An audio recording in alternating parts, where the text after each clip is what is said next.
देश दुनिया की हर वड्डी खबर दे हुणे डाउनलोड करो number 1 news app Dainik Savera times. जैसे वेस्ट बंगाल है तो वहाँ भी भारतीय जनता पार्टी जितना शोर मचा रही है और हमारे प्रधानमंत्री गृह मंत्री जिस तरह का दावा कर रहे हैं वो सच्चाई से बहुत दूर है। भी वही होगा, भारतीय जनता पार्टी भले ही अपना पूरा ताकत लगा ले और रिसोर्सेज लगा ले, प्रधानमंत्री गृह मंत्री सभी वहाँ गए हैं, तो उन सब चीज़ों का कोई बहुत असर पड़ेगा वहाँ की राजनीतिक परिस्थिति में मुझे नहीं लगता है। हम लोगों का जो की लड़ाई है वो तो राष्ट्रीय स्तर पर वो भारतीय जनता पार्टी से है, सांप्रदायिक शक्तियों से। बड़े से बड़े देश जो विकासशील देश हैं उनको भी ऐसा लगा कि ये ईवीएम में गड़बड़ी की गुंजाइश है। अब देश के अंदर ये माहौल तो बन चुका है कि ईवीएम का नाजायज़ इस्तेमाल भी की गुंजाइश हमेशा है।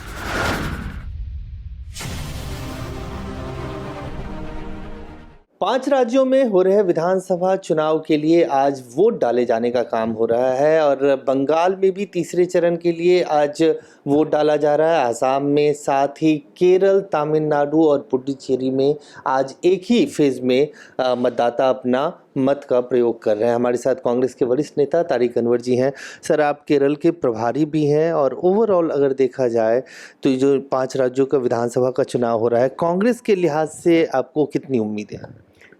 हम लोगों को तो बहुत ज़्यादा उम्मीद है, क्योंकि बीजेपी का परफॉर्मेंस आसाम में अगर देखा जाए तो ठीक नहीं है। केरला में एलडीएफ का 5 साल का जो उनका कार्यकाल रहा है वो संतोषजनक नहीं है, और तमिलनाडु में भी वहाँ का जो राजनीतिक परिस्थिति है उसमें इस बार डीएमके के चांसेस ज़्यादा हैं। पांडिचेरी में ज़रूर मुकाबला हो है, मानते हैं हम। और बाकी जगह जैसे वेस्ट बंगाल है तो वहाँ भी भारतीय जनता पार्टी जितना शोर मचा रही है और हमारे प्रधानमंत्री गृह मंत्री जिस तरह का दावा कर रहे हैं वो सच्चाई से बहुत दूर है। अब केरल के प्रभारी भी हैं। केरल को लेकर लगातार बीजेपी का आरोप है। देखिए, दक्षिण भारत में वो घुसना चाहते हैं। जिस तरह से उन्होंने मेट्रो मैन श्रीधरन को मैदान में उतारा है, क्या बीजेपी वाकई दक्षिण भारत में, खासतौर से केरल में, सेंध लगाने में कामयाब होगी इस बार? मुझे बिल्कुल नहीं लगता है। मेरे जो हमने केरल को बहुत नज़दीक से देखा है पिछले 6 महीने में, केरल के हर क्षेत्र में, हर ज़िले में जाने का मौका मिला है, अलग अलग विधानसभा में जाने का मौका मिला है। तो वहाँ के लोग मुख्य रूप से दो तरह का ध्रुवीकरण है वहाँ। एक लेफ्ट फ्रंट का है, एक हम लोगों का है, यूडीएफ का है। तो वहाँ की भी जो राजनीतिक परिस्थिति रही है वो हमेशा एक टर्म एलडीएफ को मिलता है तो दूसरा टर्म यूडीएफ को मिलता है। इस बार हमारा टर्म है वहाँ, और एलडीएफ से लोगों की नाराज़गी भी बहुत है।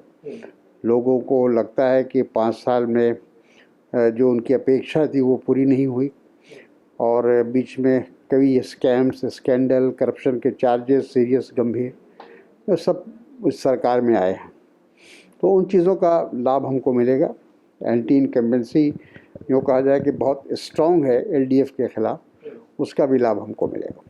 बीजेपी इसी में सेंध लगाना चाहती है, जो एक टर्म एलडीएफ का, एक टर्म यूडीएफ का, ये जो अल्टरनेट टर्म है, इसमें बीजेपी की कोशिश यही है कि श्रीधरन जैसे विश्वसनीय चेहरे को उतार के, भले ही इस बार वो चुनाव ना जीते, लेकिन एक इम्पैक्ट बनाने की कोशिश। देखिए, वहाँ मेरा ख्याल है कि वहाँ का जो राजनीतिक परिस्थिति है, आज़ादी के बाद से जो लगातार 70 साल 75 साल जो भी है वहाँ राजनीतिक परिस्थिति रही है, वो जैसा मैंने कहा कि वहाँ वामपंथी या फिर कांग्रेस के नेतृत्व में ये दो ही ध्रुवीकरण वहाँ होता है, और इस बार भी वही होगा। भारतीय जनता पार्टी भले ही अपना पूरा ताकत लगा ले और रिसोर्सेज लगा ले, प्रधानमंत्री गृह मंत्री सभी वहाँ गए हैं, तो उन सब चीज़ों का कोई बहुत असर पड़ेगा वहाँ की राजनीतिक परिस्थिति में मुझे नहीं लगता है। लेकिन ठीक है, क्योंकि उन्होंने पैसा बहुत खर्च किया है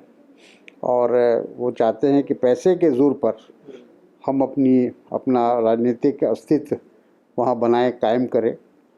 तो मुझे लगता है कि वहाँ के लोग राजनीतिक सूझबूझ से काम लेंगे।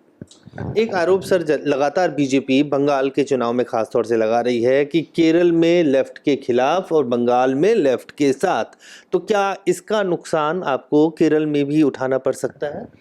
बिल्कुल नहीं। और देखिए, भारत देश बहुत बड़ा है और हर स्टेट की अपनी अपनी एक राजनीतिक परिस्थिति है। मुख्य रूप से हम लोगों का जो की लड़ाई है वो तो राष्ट्रीय स्तर पर वो भारतीय जनता पार्टी से है, सांप्रदायिक शक्तियों से। इसलिए बहुत सारे राज्यों में जहां समान विचारधारा के लोग हैं उनके साथ हमारा गठबंधन होता है और हुआ है। लेकिन केरल की जो हमने बताया कि वहाँ की राजनीतिक परिस्थिति अलग दूसरे राज्यों से भिन्न है और वहाँ शुरू से जब से चुनाव हो रहे हैं तब से वहाँ या तो कम्युनिस्ट पार्टी का ही शासन होता है या उनके समर्थकों के साथ होता है या फिर कांग्रेस नेतृत्व में जो फ्रंट होता है उसका होता है। सर, इस चुनाव में एक बार खास तौर से असम में, बंगाल में आज ईवीएम को लेकर एक बड़ा प्रश्न चिन्ह एक बार फिर से लगा है। जिस तरह से असम के अंदर बीजेपी के एक उम्मीदवार की गाड़ी में ईवीएम मिला, बंगाल से ऐसी खबरें आ रही हैं। क्या एक बार फिर ईवीएम को लेकर आपको लगता है चुनाव आयोग को विश्वसनीयता बनानी होगी या वापस इसका विकल्प वापस बैलेट की तरफ जाना है? बिल्कुल, देखिए, बहुत सारे देशों ने जब शुरू में ईवीएम आया था तो लोगों ने ईवीएम को इस्तेमाल किया था, लेकिन धीरे धीरे सब लोग इस नतीजे पर पहुंच गए। बड़े से बड़े देश जो विकासशील देश हैं उनको भी ऐसा लगा कि ये ईवीएम में गड़बड़ी की गुंजाइश है, हेरा फेरी करने की गुंजाइश है, इसलिए वो फिर से दोबारा बैलेट पर चले गए।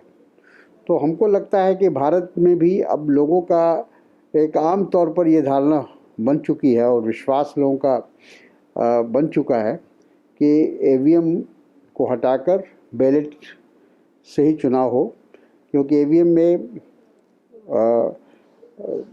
गड़बड़ी के चांसेस बहुत ज़्यादा है। आपको लगता है कि आने वाला चुनाव चाहे पंजाब का हो, उत्तर प्रदेश का हो, उत्तराखंड का हो, आप कांग्रेस पार्टी ये डिमांड करेगी चुनाव आयोग से कि बैलेट से ही चुनाव कराया जाए?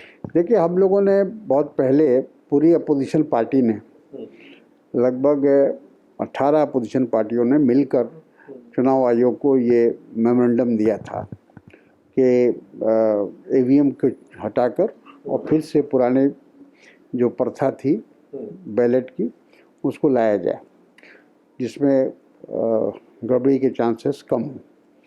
लेकिन चुनाव आयोग ने उसको स्वीकार नहीं किया।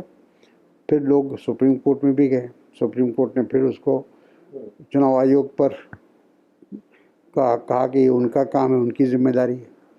तो धीरे धीरे अब देश के अंदर ये माहौल तो बन चुका है कि ईवीएम का नाजायज़ इस्तेमाल भी की गुंजाइश हमेशा है। कांग्रेस तो चाहेगी ना कि पंजाब, उत्तर प्रदेश आने वाले चुनाव? बिल्कुल, हम तो कह रहे हैं कि हमने तो बहुत पहले मांग की थी बहुत पहले मांग की थी और सभी विपक्षी दलों ने मांग की थी कि ईवीएम को हटाकर बैलेट की प्रथा फिर से शुरू की जाए। तो साफ तौर से इस वक्त की बड़ी खबर, कांग्रेस पार्टी ने और विपक्षी पार्टियों ने जैसा पहले भी चुनाव आयोग से कहा था कि ईवीएम में मेल फंक्शनिंग की गुंजाइश है, इसलिए उसको रिप्लेस करके पुराने सिस्टम यानी बैलेट के सिस्टम को लागू किया जाए। हालांकि इस वक्त 5 राज्यों के विधानसभा चुनाव में ईवीएम के जरिए वोटिंग हो रहा है, लेकिन आने वाले चुनाव में एक बार फिर कांग्रेस पार्टी चाहती है, चाहे वो पंजाब, उत्तर प्रदेश, उत्तराखंड, गोवा का चुनाव हो, उसमें ईवीएम की बजाय बैलेट के जरिए वोट डाले जाएं, मतदान का प्रयोग किया जाए। कैमरामैन आकाश के साथ Ajay Jha, Dainik Savera, Delhi. All world open challenge 17 time gold medalist मियां रफीक मोहम्मद पंडित मौलवी बेगम तांत्रिक इन चोरा ठग्गा तो सावधान स्पेशलिस्ट वशीकरण सट्टा नंबर लव मैरिज पति पत्नी च अनबन विदेश च पक्का होना कारोबार दा ना चलना सिर्फ 31 घंटिया विच समाधान फ्री फ्री फ्री मियां रफीक मोहम्मद मोबाइल 84 374 94 647 84 374 94 648।